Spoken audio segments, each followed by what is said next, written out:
जी हाँ दोस्तों, अक्षरा सिंह का एक लाजवाब गजब गाने लेके आए रहे हैं दोस्तों। गाना का नाम है तोहरा गट्टा से ज़्यादा पावर बा हमार में।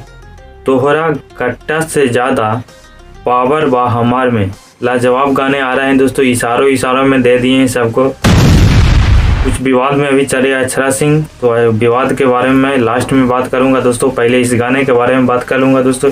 इस गाने का टीजर लॉन्च हो गया है। आज सुबह 10 बजे इस टीजर को रिलीज कर दिया है दोस्तों हारमोनियम रिकॉर्ड्स चैनल से। गाना काफ़ी लाजवाब है, टीजर आपने देखा ही है दोस्तों। और इस गाने को जो लिरिक्स लिखे हैं, जो गाने लिखे, उनका जो नाम है प्रफुल्ल तिवारी जी। प्रफुल्ल तिवारी जी ने इस गाने को लिखा है दोस्तों, काफ़ी लाजवाब। और इस गाने का जो म्यूजिक डायरेक्टर हैं, उनका नाम है आर.जे. कंग करके नाम है दोस्तों, जो म्यूजिक डायरेक्टर है। और ये गाना का 2 अक्टूबर के सुबह ही 6:30 बजे गाना को रिलीज कर दिया जाएगा दोस्तों। गाना काफ़ी लाजवाब है, पर ब्लास्ट है। गाना को एक बार तो ज़रूर सुनिएगा दोस्तों।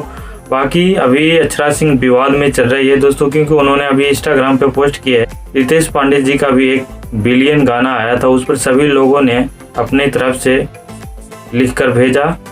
उसी पर बोल रहे थे, अब उसी पर बोल रहे थे, किसी और पर बोल रहे थे तो हमको भी पता नहीं, लेकिन पोस्ट किए कि जब महिला कुछ करता है तो कोई नहीं एक साथ मिलके उनको खुशियाँ देता है, लेकिन जब पुरुष करता है तो सब लोग देता है। हालांकि इस बात से कौन सहमत है, हालांकि क्या बात कह रही है उससे हमको कोई मतलब नहीं है। हालांकि उनके ये बात तो सही है कि अगर महिला कुछ बड़ा काम करती है तो उनको भी सब भोजपुरिया राजा मिल के उनको सेलिब्रेशन मनाना चाहिए, उनको भी लिख के, जैसे अभी रितेश पांडे जी का वैसे कि वैसे सेलिब्रेशन करके भेजना चाहिए। इस बात से तो हम भी सहमत हैं कि उस बात होना चाहिए।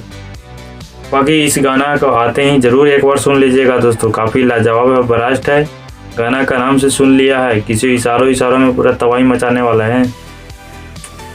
हारमोनियम रिकॉर्ड से आने वाला है गाना। बाकी वीडियो अच्छा लगा है दोस्तों तो मेरे भी चैनल को सब्सक्राइब कर दीजिएगा, लाइक कर दीजिएगा, छोटी सी प्रोडक्ट को सपोर्ट कर देगा दोस्तों। Thank you so much.